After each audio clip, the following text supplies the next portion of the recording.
32 and 41. Yeah, I will rejoice over them to do them good, and I will plant them in this land assuredly with my whole heart and with my whole soul. For thus saith Yahweh, like as I have brought all this great evil upon this people, so will I bring upon them all the good that I have promised them. You see that?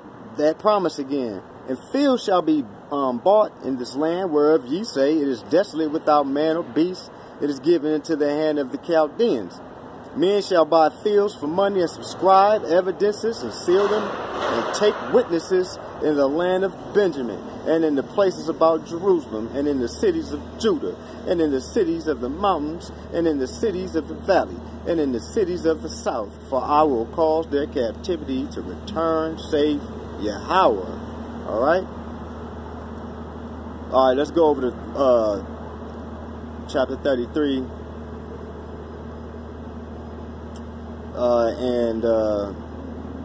Let's start at verse 5. Now let's start at 6. Behold, I will bring it health and cure, referring to Jerusalem, and I will cure them, and will reveal unto them the abundance of peace and truth. Verse 7, Jeremiah 33 and 7. And I will cause the captivity of Judah and the captivity of Israel, okay, to return, and will build them as at the first. So you see that? Judah and Israel, okay? To all you fake ass Ashkenazis with 9, 10 different haplotypes in y'all DNA talking about y'all some damn Jews. When the Limba, okay, you know, the Limba tribe got more Kohanim haplotypes in they one tribe than all the freaking Jews in the earth. You realize that? They claim that they claim that these priests, these so-called Kohanim priests, have 16 haplotypes. You know,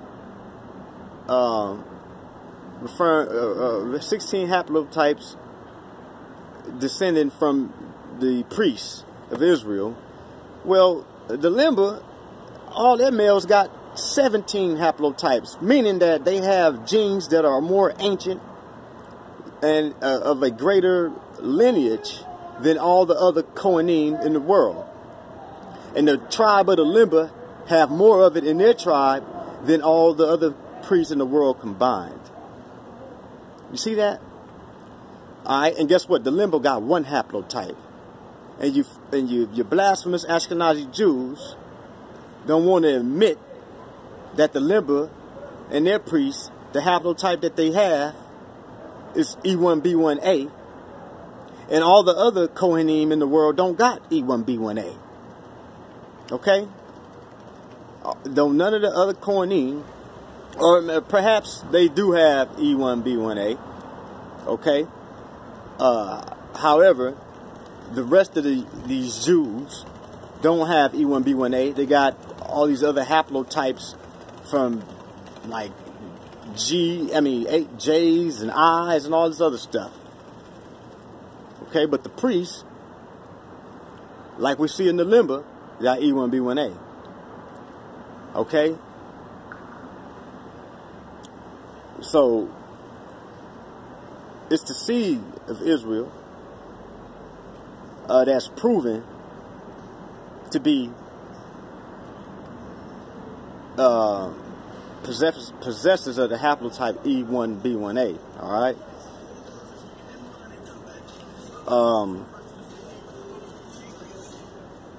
You know, and it man, you know, we're gonna, matter of fact, most high willing, we're gonna look into some of that,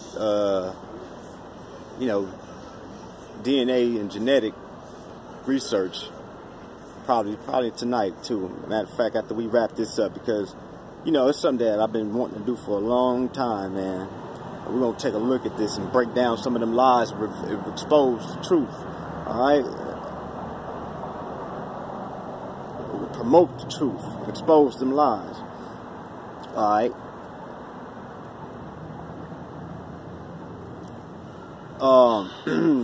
So let's look at verse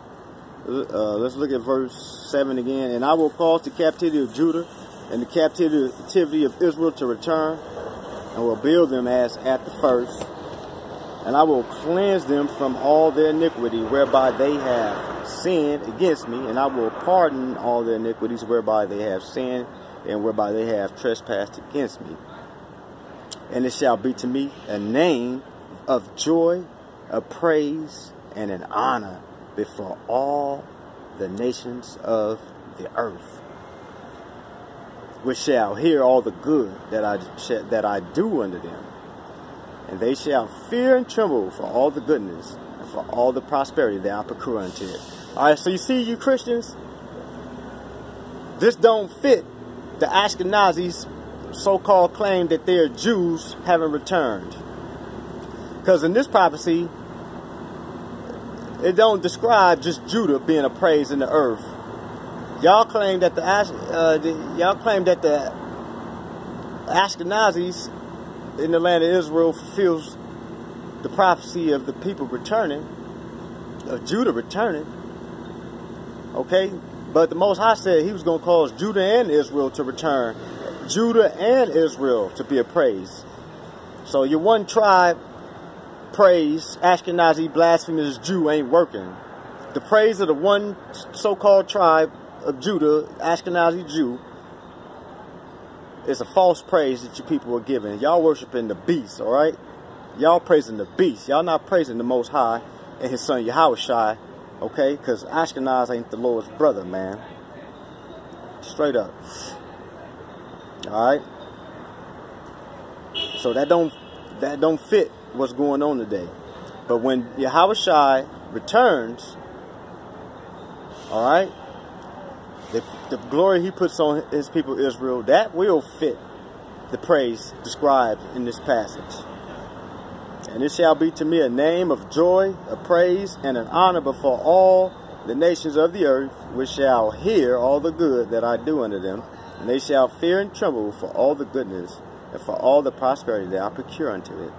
Thus saith Yahweh, again there shall be heard in this place which ye say shall be desolate without man and without beast, even in the cities of Judah and in the streets of Jerusalem that are desolate, without man and without inhabitant and without beast, the voice of joy and the voice of gladness, the voice of the bridegroom and the voice of the bride, the voice of them that shall say, Praise Yahweh of hosts, for Yahweh is good, for his mercy endureth forever.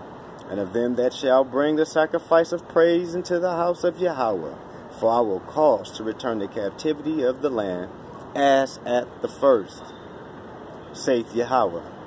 Thus saith Yahweh of hosts, again in this place which is desolate, without man and without beast, and in all the cities thereof shall be an habitation of shepherds, causing their flocks to lie down, in the cities of the mountains, in the cities of the vale, and in the cities of the south, and in the land of Benjamin, and in the places about Jerusalem, and in the cities of Judah shall the flocks pass again under the hands of him that telleth them, saith Yahweh.